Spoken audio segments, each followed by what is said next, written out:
Hi guys, my name is Christine and this is my bearded dragon Mac. Today we're going to be talking about bearded dragon care. I have been a reptile keeper since 2020 and I am going into my 5th year. I feel comfortable making this care guide for you guys. I have had a reptile room in the past, which I love so much. We moved and now I have a reptile closet, which I love just as much. Everybody that comes to my house is forced to look at my reptile setup, and I love that. The first thing I'm going to do is put up like a basic guide for you guys that you can screenshot. I remember when I was first learning and researching about reptiles and bearded dragons, I would have to watch the whole 20-minute video just to figure out what size enclosure I needed. I do recommend you watch the whole video and other videos just to do more research. I will be talking about their body language, behavior, handling tips, stuff like that. I do have my notebook in front of me because I don't want to forget anything. First, we're going to talk about the enclosure size. You will need a minimum of a 4 by 2 by 2 feet, which is the same thing as a 120 gallon. I personally keep Mac in a 5 by 2 by, I think it's like 28. So it is a little bit larger. It is a myth that babies cannot be in large enclosures, that they'll hide and not come out, and it's bad for them. So, in my personal opinion, I would just go ahead and get the biggest enclosure you can get from the start so you don't have to keep on spending money upgrading enclosures.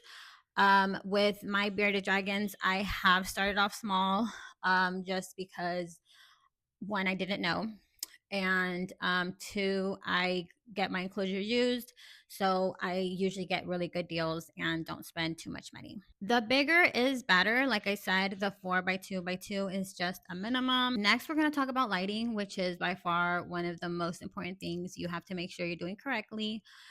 Bearded dragons need UVB, and not just any UVB. They need to have the tube lighting that can go across most or the entire enclosure, and preferably installed inside the enclosure, because if you put it on top of mesh, that mesh does block off a lot of the UVB, and that can cause issues, which we'll talk about later on. Do not get the coil type of UVB. I'll insert a picture somewhere on the screen so you can see what I'm talking about. Do not get those. They suck. A lot of bearded dragon keepers or just reptile keepers in general will tell you to not get those. I do use the T5, I think it's the Reptison fixture with the 10.0 UVB bulb. There's other brands that are really good. Arcadia. I think if you get the Arcadia, you want to go with the 12%, but just double check on that. I'm not sure. But if you get the bulb that I get, which I'll insert on the screen, make sure it is the 10.0. Basking spot should range from 95 to 110. This is just a range. Like if you're a degree or so off, it's not that big of a deal. Your bearded dragon is going to be fine. I use the Power Sun. I like using the Power Sun because it has the UVB rays as well, which I think is good. But there is lots of different ways that you can create a basking spot. Some people use ceramic heat emitters, other brands. So I don't want to confuse you too much. I remember that was one of the things that happened to me as well. I was like, well, which bulb? Like this person's saying this one's saying this one. Again, I personally use the Power Sun because I do like that it has UVB. As long as the basking spot is 95 to 110, that's what your bearded dragon needs, plus the UVB, you'll be okay. You will see the wattage on the basking light. There's 20 watts, 75 watt, 80, 100, 200. The wattage really just depends on your home, how far it is from like the ground. In my reptile room, because it was so toasty in there, I was able to use an 80 watt, and it was the perfect range for basking. Since we have the reptile closet now, I did go up to 100 watt because it's not an enclosed room. And I did notice the 80 watt just wasn't doing it. So you might have to play around with that. Just keep an eye on it. Have a temperature gun or a thermometer thing in there so you can see what it is. I put Mac down because my arm was hurting. But again, lighting is very important. So make sure you get it correct. If you have questions, comment down below. I will try to answer them and help you as much as I can. Watch other videos. If I didn't make it clear enough, make sure you get the lighting right. Okay, moving along. Next, we're going to be talking about substrate. First, let me tell you the things that you cannot use. The first one is reptile carpet. Not only is it gross, super hard to clean, but their little nails can get stuck in it. I've heard of beardies and other lizards just like ripping off their whole toe because they'll just yank it, or their nail comes off. And again, it's gross, really hard to clean. So don't use reptile carpet. Do not use calcium sand. They can overdose on calcium. It's bad for them. Don't do that. And what's the other one? Don't use ground walnut shells. I forgot if it's because it's toxic or not, but just I know you're not supposed to use it, so don't use that. Now let's talk about all the different options you have for substrate. My personal favorite is a 50-50 mix of play sand and topsoil. I do use that for a lot of the enclosures that I have for my other reptiles.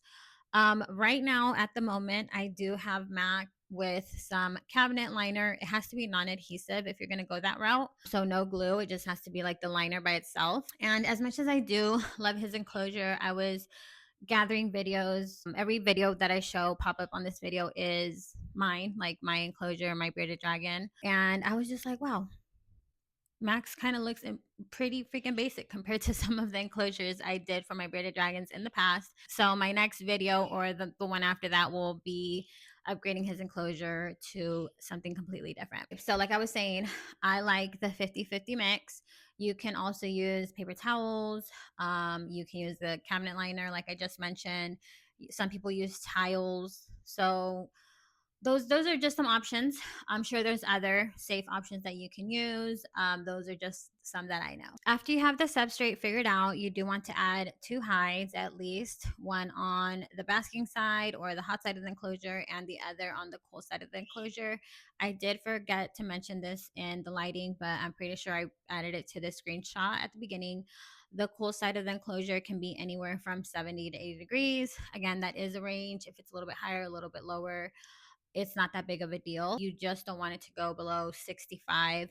At nighttime, you do want to turn off the lights. They only need a 12-hour cycle of the lights, and it is very healthy and very necessary for your reptiles to have a night cycle, which means no lighting whatsoever, not those red bulbs, not the blue bulbs that you see at reptile stores. And what was my other point that I was going to say? If you do live in an area where it gets really cold, you will need to get a ceramic heat emitter that it admits only heat and no light for the nighttime. After you add the hides, you want to add enrichment. You can add rocks, you can add branches for them to climb. They are big climbers. You can add some greenery in there. Just make sure your bearded dragon isn't like trying to eat it constantly, because if that happens, you might as well just take it out so he doesn't accidentally consume it, he or she. If you decide to use a non-loose substrate, so you use paper towels or cabinet liner, I do recommend adding a dig box. I had that for my bearded dragon Nairobi when she was younger and I was still trying to figure this all out.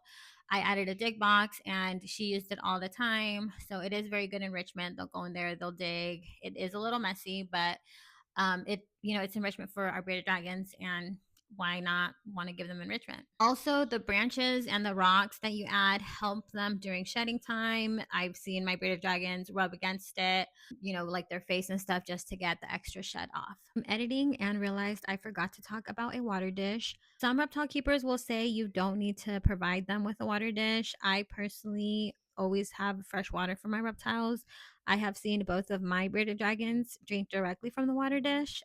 So in my opinion, yes, you do want to provide a water dish and make sure it's fresh and clean. Now let's talk about diet. If you have a baby bearded dragon, it is recommended that you do 80% insects, 20% salad.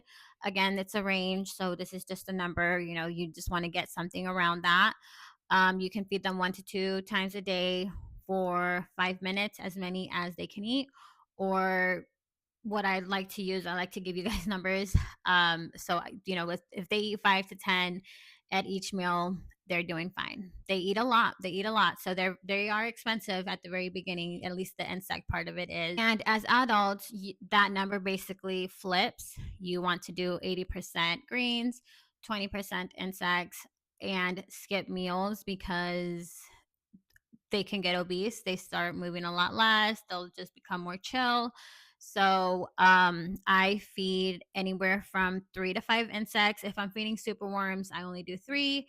If I'm feeding him crickets or dubias, I'll do 5, and I skip his meals twice a week, just to prevent obesity. And I offer him a fresh salad on every feeding day, as well as the insect. I forgot to talk about the size of the insect that you want to feed your beardy. If you have a baby bearded dragon, you're going to want to go smaller. As an adult, you can go with the larger insects.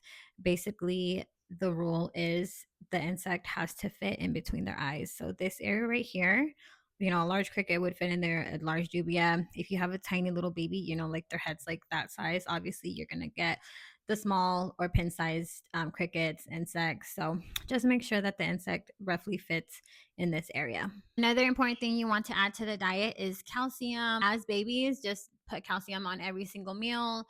As adults, I put calcium on his meals about 3 times a week. 2 to 3 times. Now I'm going to add a list on the screen for you guys to screenshot of all of the perfectly safe. King, did that scare you? That scared me. Anyways, like I was saying, now I will add a list on the screen of all the safe grains you can feed your reptiles.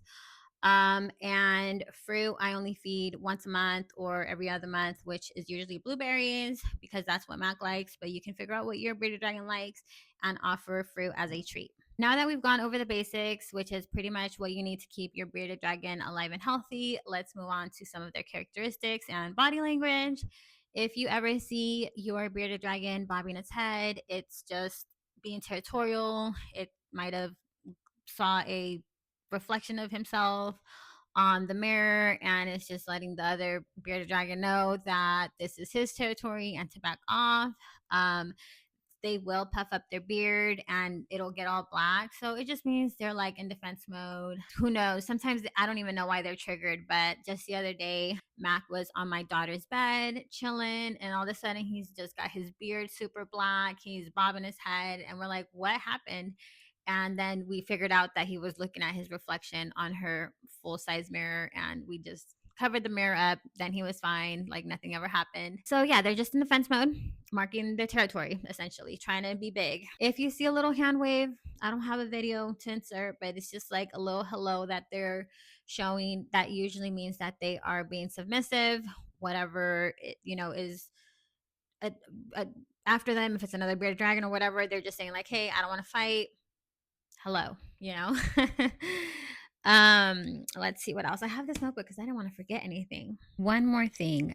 Bearded dragons love to pancake. They will basically get down and flatten themselves as much as possible to absorb as much heat as they can. And this is completely normal. There's nothing wrong with your reptile, and it's actually kind of cute. Okay, I think that's all I have for body language. Usually they're just chill. They're like this. Hopefully he's in frame, but typically they will just chill. They're kind of like, I always say they're like little puppy dogs. Like I'll insert a video of Mac like begging when I'm about to feed him, and they are a really good reptile if you want something that you can handle, spend time with, that actually likes coming out of his enclosure. Bearded dragons are a great pet. I wouldn't label them as easy. I don't think any reptile is easy in my opinion. They all require lots of education. Like I was saying, they all require knowledge. You can't just get a reptile and just put it in a tank and call it a day. You have to figure out if they need humidity, if they need what kind of lighting they need, if it's how do they get their basking? Was it a heating pad? Is it a basking light? So I don't think any reptile is easy. It's easy after you educate yourself and do the research and figure out all the correct husbandry, and then it does become easy after that. Let's go over some handling tips. If possible, get an enclosure that you can open from the side so that you can come at your bearded dragon from the side as opposed to from the top. Just because if you come at them from the top, sometimes they get startled, they get scared, they'll puff up their beard because it's like kind of like a bird, like he's so cute. So yeah, coming to them from the side is best. And when you do grab them from their body. yank on their tail. Don't grab them from the limbs or the head, obviously. So just, just kind of grab them from the bottom, slide your hand under there, pick them up, make sure they feel secure. If they don't feel secure, they'll kind of like swarm around like, whoa, like, like I'm about to fall. They also do like to chill on shoulders a lot. At least my bearded dragons do. I'll put them on my shoulder, walk around. They'll just be chilling, looking at stuff. During brumation, just leave them alone. Only handle them if it's absolutely necessary. Speaking of brumation, that's what we're going to talk about next. During the colder months, bearded dragons tend to brumate, which just basically means they'll slow down, they'll stop eating, they'll kind of just be in one spot and kind of just be sleeping and chilling all day. They're not hibernating, but it's kind of like hibernating, and it's called brumation. They don't always brumate. My bearded dragon, Nairobi, that I used to have that sadly passed, she did not go through brumation for like the first 2 years of her life. And the first time she went into brumation, I literally took her to the vet because that had never happened. Like, she stopped eating. She was just sleeping all the time in the same spot. And she was a very active bearded dragon. So I was just like, I had a feeling it was brumation, but I was like, let me just double check because she has literally never done this. And sure enough, I paid $100 just for the vet to tell me that she was going through brumation. Last but not least, I want to talk about some of the diseases and problems you can encounter with bearded dragons. If you do not get the correct lighting, you can get metabolic bone disease, MBD. I'm laughing, but it's a very serious matter. If you don't get the correct lighting, if you're not providing them with vitamin D, that UVB light that they need, they cannot absorb calcium, which means their bones will deteriorate, their spine, their back just gets all messed up. Please Google that so you can see for yourself what I'm talking about. It's sad to see that happens because it just really means that their owners didn't do their research and basically neglected their bearded dragons. MBD is a big problem in the bearded community. If you keep a high humidity and not enough ventilation, respiratory issues can become a problem. But if you get the lighting right, you really don't have to worry about the humidity because it's that basking light will take care of it. And if you have a good airflow in there, it's going to be fine. If you don't clean their enclosure, they can get parasites. If you just leave their bathroom sitting there for them to just get all over themselves and accidentally eat or whatever, like just keep the enclosure clean. Impaction is another thing. Adult bearded dragons don't really have that problem, but the babies do, or it happens to them more often. So just keep that in mind. If you see that during feeding time or just in general, your baby is just like licking up that substrate, maybe you might want to switch to one of the other substrates, non-loose substrates, until they get older. And that's all I have for today, guys. I hope you enjoyed this care guide. Now that I am a more seasoned reptile keeper, I do plan on making other care guides. And let me know if you have any questions. See you guys next week. Peace.